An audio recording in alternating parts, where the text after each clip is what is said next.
যারা বিবাহিত আছো তারা একবার হলেও নিজের মনকে প্রশ্ন করো যে কেন বিয়েটা করলাম। হ্যালো এভরিওয়ান, আমি নয়ন। আমার আরও একটা মিনি ব্লগে তোমাদের অনেক অনেক ওয়েলকাম। ভিডিওটি ছিল আমার রবিবারের। তো চলো এবার আমি তোমাদেরকে বলি যে কেন আমি এই কথাটা বললাম যে যারা বিবাহিত তারা নিজের মনকে প্রশ্ন করে দেখো যে কেন বিয়েটা করলাম।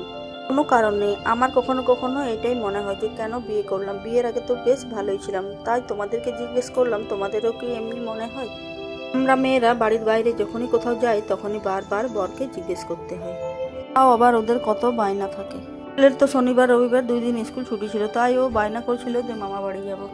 শনিবার রাত অবধি বরকে জিজ্ঞেস করেছিলাম, তখন অবধি ও নাই বলেছিল। তারপর রবিবার সকালে যখন ঘুম থেকে উঠি, সকাল সকাল ছেলে উঠে গেছিল। ও তো আবার কান্নাকাটি করছিল।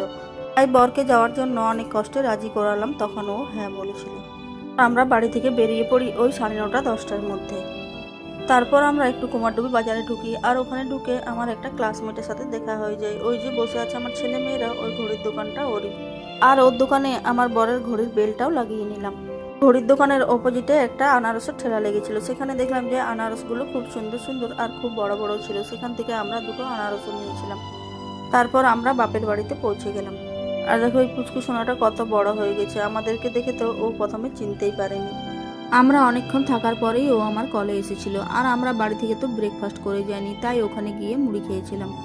আর আমার ছেলে দেখো মুড়ি খাচ্ছিল, তাই ও বারবার কাঁচা লঙ্কাটা দিচ্ছিল, কারণ মাকে দেখেছে ও কাঁচা লঙ্কা খেতে, তাই ও ভাবছিল যে দাদাও কাঁচা লঙ্কা খাবে।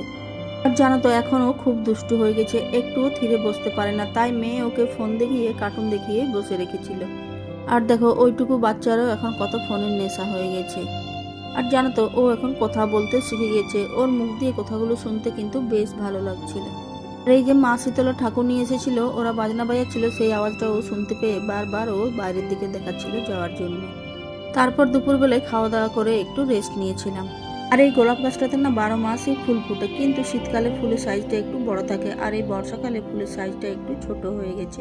আর তার সাথে সাথে দেখো বেলি ফুলগুলো কি সুন্দর ফুটেছে। আর এই বর্ষাকালে না বেলি ফুলে গাছটা একেবারে ভর্তি থাকে।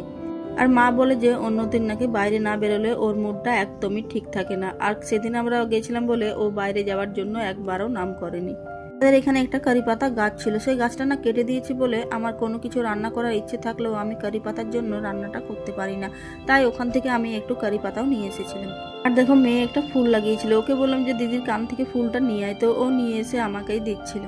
জানো তো মা কাকিমা যখন প্রদীপ দেয় তখন ও এইভাবেই তুলসী মন্দিরে প্রণাম করে। মা তো ওর কীর্তিগুলো সবই ফোনে বলে, কিন্তু ফোনে শোনা এক আর চোখে দেখা এক।